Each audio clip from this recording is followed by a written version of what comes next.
For today's video mga pare, kung may panibagong YouTube channel naman tayong i-review o i-feature, walang iba kundi ang YouTube channel ng Aranchado TV at ni Andro Solas. Itong si Aranchado TV at Andro Solas, so parehas pangingisda yung kanilang content sa kanilang vlog. Dito sa video ng mga parikoy, i-review natin yung status ng kanilang YouTube channel. Alamin na rin natin kung magkano na nga ba ang kanilang latest estimated YouTube sahod. So unahin natin itong si Aranchado TV. So yung mga parikoy, ito si Aranchado TV, mayroon siya mahigit 92,000 subscribers sa kasalukuyan. Ginawa naman kanyang YouTube channel noong September 16, 2021 at nakakuha na siya ng total video views na umabot sa 26,180,143. Disclaimer, lahat na makikita niyong amount dito o yung mababanggit kong amount dito ay pawang estimated po lamang gamit ang Social Blade. Ang Social Blade ay isang public website na kahit sino ay pwedeng tumingin dito at maaari nyo rin makita ang lahat ng mga estimated YouTube sahod ng mga vloggers or content creator. At layunin lamang ng video to na makapagbigay ng inspirasyon sa mga taong makapanood nito, lalong-lalo na sa mga small YouTuber.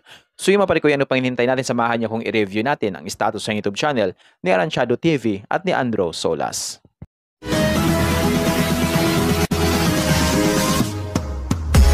So yun mga parikoy, dito tayo ngayon sa official YouTube channel ni Aranchado TV dito sa Social Blade. So unahin natin, ito si Aranchado TV. Mayroon siyang uploads na 246 videos at yung kanyang subscribers ay umabot na sa 92,000 subscribers. Total ang kanyang video views, nakakuha na siya ng 26,180,143. Country, Philippines. Channel type, people. Ginawa yung kanyang YouTube channel noong September 16, 2021. Total grade, nakakuha siya ng letter B. Social Blade rank ay pang 260,474. Subscriber rank ay pang 2,527. Video views rank ay pang 539,109. Country rank ay pang 1,061 na siya dito sa Pilipinas bilang isang vlogger. People rank ay pang 1,909. For the last 30 days, nakakuha siya mahigit 3,000 subscribers. Bumaba ito ng 34.7%. At dito naman sa kanyang video views for the last 30 days, nakakuha naman siya ng mahigit 1.5 million. Bumaba ito ng 16% kumpara sa nakalipas sa 30 days. So yun mga parikoy, dito naman tayo ngayon sa YouTube stats sa Marini Aranchado TV. Simula na September 24 hanggang October 7, 2024. Dito natin makikita yung mga nadagdag niyang subscribers, video views, at yung kanyang estimated earnings. Yung titingnan natin dito mga parikoy ay yung kanyang daily average at weekly average. So sa kanyang daily average, meron siyang $13 at yung highest naman ay umabot sa $210. I-convert natin ito sa piso. Simula natin pag-convert sa lowest na mayroon siyang $13 i-times natin sa 55 ay mayroon siyang 715 pesos na posibleng kitain sa loob ng isang araw. At kung abot na yung highest, umabot sa $210 i-times natin sa 55 ay mayroon siyang 11,550 pesos na posibleng kitain sa loob ng isang araw. So yung maparikoy, dito naman tayo ngayon sa kanyang weekly average. So sa kanyang weekly average sa lowest, mayroon siyang $92 at yung highest naman ay umabot sa $1,500. I-convert natin ito sa piso. Simula natin pag-convert sa lowest na mayroon siyang $92 i-times natin sa 55 ay mayroon siyang 5,060 pesos na posibleng kitain sa loob ng isang linggo. At kung abot naman niya yung highest na umabot sa $1,500 i-times natin sa 55 ay mayroon siyang 82,500 pesos na posibleng kitain sa loob ng isang linggo. So yun mga parikoy, dito naman tayo ngayon sa kanyang estimated monthly earnings. So disclaimer po lamang mga parikoy, ang video na ito ay pawang estimated po lamang gamit ang Social Blade. Ang Social Blade ay isang public website na kahit sino ay pwedeng tumingin dito at maaari nyo rin makita ang lahat ng mga estimated YouTube sahod ng mga vloggers or content creator. Layunin lamang ng video na ito makapagbigay ng inspirasyon sa mga tao makapanood nito, lalong-lalo na sa mga small YouTuber.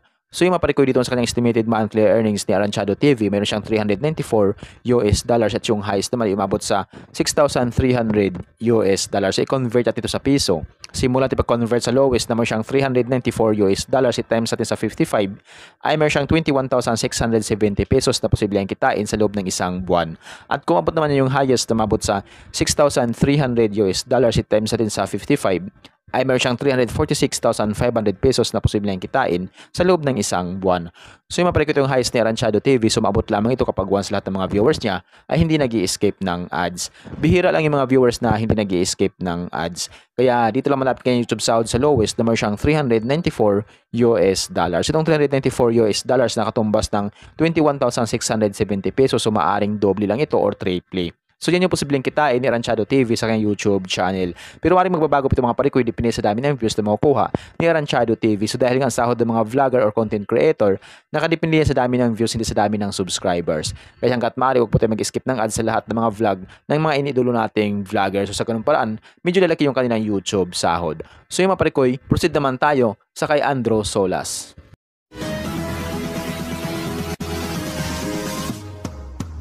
So yun mga parikoy, dito naman tayo ngayon sa official YouTube channel ni Andrew Solas dito sa Social Blade. So ito si Andrew Solas. Mayroon siyang 337 uploads na video. At yung kanyang subscribers ay umabot na sa 415,000 subscribers. Total ng kanyang video views, nakakuha na siya ng 130,647,005. Country, Philippines. Channel type, people. Ginawa kanyang YouTube channel noong June 4, 2020. Total grade, nakakuha siya ng letter B. Social Blade rank ay pang 119,543. Country rank ay pang 662 na siya dito sa Pilipinas bilang isang vlogger. So yun mga parikoy, dito naman tayo ngayon sa YouTube Stats Summary ni Andrew Solas simula ng September 24 hanggang October 7, 2024. Dito natin makikita yung mga nadagdag niyang subscribers, video views, at yung kanya naman estimated earnings. Yung titingnan natin dito mga parikoy ay yung kanyang daily average at weekly average. So sa kanyang daily average, mayroon siyang $37 at yung highest naman umabot sa $587. I-convert natin ito sa peso. Simula natin pag-convert sa lowest na mayroon siyang $37 i-times natin sa 55 ay mayroon siyang 2,035 pesos na posibleng kitain sa loob ng isang araw. At kung umabot naman yung highest, umabot sa $587 i-times natin sa 55 ay mayroon siyang 32,285 pesos na posibleng kitain sa loob ng isang araw. So yung mapalikoy, dito naman tayo ngayon sa kanyang weekly average. So sa kanyang weekly average, sa lowest mayroon siyang $257 at yung highest naman ay umabot sa $4,100. So i-convert natin ito sa peso. Simula natin pag-convert sa lowest na mayroon siyang $257 i-times natin sa 55 ay meron siyang 14,135 pesos na posibleng kitain sa loob ng isang linggo. At kung umabot naman niya yung highest, umabot sa $4,100 i-times natin sa 55 ay may siyang 225,500 pesos na posibleng kitain sa loob ng isang linggo. So yun mga parikoy, dito naman tayo ngayon sa kanyang estimated monthly earnings. So disclaimer po lamang mga parikoy, ang video na ito ay pawang estimated po lamang gamit ang Social Blade. Ang Social Blade ay isang public website na kahit sino ay pwedeng tumingin dito at maaari nyo rin makita ang lahat ng mga estimated YouTube sahod ng mga vloggers or content creator. At layunin lamang ng video to na makapagbigay ng inspirasyon sa mga taong makapanood nito, lalong-lalo na sa mga small YouTuber. So dito nga sa estimated monthly earnings ni Andrew Solas, meron siyang $1,100 sa lowest at yung highest naman ay umabot sa $17,600. So i-convert natin ito sa peso. Simula natin pag-convert sa lowest na mayroon siyang $1,100 i-times natin sa 55 ay mayroon siyang 60,500 pesos na posibleng kitain sa loob ng isang buwan. At kumabot naman yung highest, umabot sa $17,600 i-times natin sa 55 ay mayroon siyang 968,000 pesos na posibleng kitain sa loob ng isang buwan. So yung mapalikit yung highest ni Andrew Solas na umabot sa 968,000, sumabot lamang ito kapag once lahat ng mga viewers niya ay hindi nag-i-escape ng ads. Bihira lang yung mga viewers na hindi nag-i-escape ng ads. Kaya dito lang malapit kay YouTube sahod sa lowest na mayroon siyang $1,100. Itong $1,100 na katumbas ng 60,500 pesos, so maaring doble lang ito or triple. So yan yung posibleng kitain ni Andrew Solas sa kanyang YouTube channel. Pero maaaring magbabago ito mga parikoy, depende sa dami ng views na makukuha ni Andrew Solas. So dahil nga sahod ng mga vloggers or content creator, nakadepende sa dami ng views, hindi sa dami ng subscribers. At laging tulong din yung mga viewers na hindi nag-i-escape ng ads. So yan mga parikoy, hanggang dito na lang yung video natin. So kung mayroon kayong iniidolong vlogger na gusto nyong malaman yung kanilang estimated YouTube sahod, paki-comment lamang sa comment section at gagawa natin ng ganitong klaseng ori ng video. At kung nagustuhan nyo ang video to mga parikoy, huwag niyo po sanang kalimutan mag-like, share at mag-subscribe sa munting channel na ito. Once again, this is Parikoy TV. Peace out.